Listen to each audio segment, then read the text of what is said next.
Hello mga ka-Invibes, kumusta kayo? At huwag kalimutan na mag-like and share sa ating accounts. Ngayon pag-usapan natin, alam yung issue ngayon sa ating bansa, DPWH, contractor, congressman, pagdating sa flood control.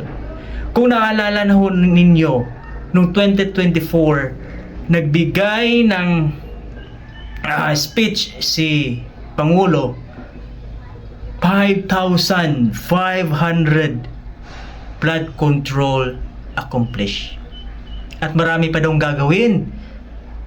Pero ghost lang pala yun. Multo lang pala yun. Sus, hay nako, Mariusip Santissima. Pinagmalakita. Ngayon wala palang flood control dahil binangga ng barko. Yudi puta. What? At ito masakit, masaklap ha. Tayo mga ordinary Pilipino mayroon scrutinize dahil kulitin natin ganito, bilyon ang nawawala, bilyon ang nawawala sa kaba ng bayan na pupunta sa kontraktor. DPWH nagpabaya. Yan ang katotohanan. Or either ikaw mismo, DPWH, sangkot doon sa kickback sauce. Nakalagay sa inyong report, accomplish 200 meters accomplish. Pag-inspect doon sa Bulacan, wala. Yudiput. Bilyon ang halaga ng mga flood controls na yan. Ako talaga yung naiinis. No? Tayo may mga taxes, tayo may kakain ka sa Jollibee, kakain ka sa whatsoever, etc. fast food or mamalengke ka dyan sa supermarket, may mga taxes yan.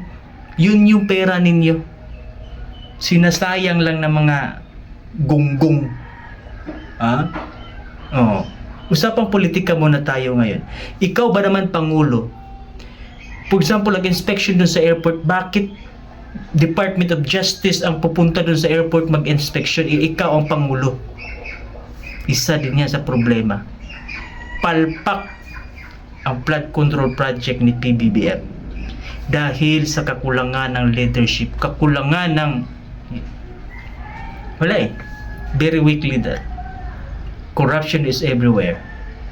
Hindi ko sinabing lahat ng ahensya meron, pero parang ganun na nga ang nangyayari. Akalain mo yan, flood control, binangga ng barko?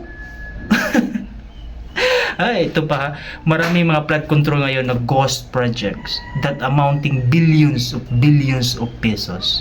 Hindi ba kayo nanghihinayang doon?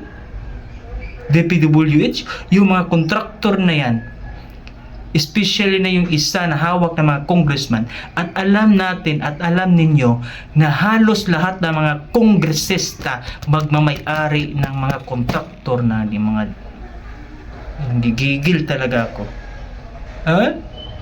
Alam nyo yan, alam ninyo, halos lahat ng mga congressman nagmamay-ari ng mga kontraktor na yan. Pinakamalaking kontraktor ng bansa pero may-ari ni Saldico SunWest. Sa kanila na yung pera na yun. Very weak sub. May iba pa, wala daw semento, walang bakal. Yudi puta ka. Pagpatuloy na lang natin sa YouTube mamaya.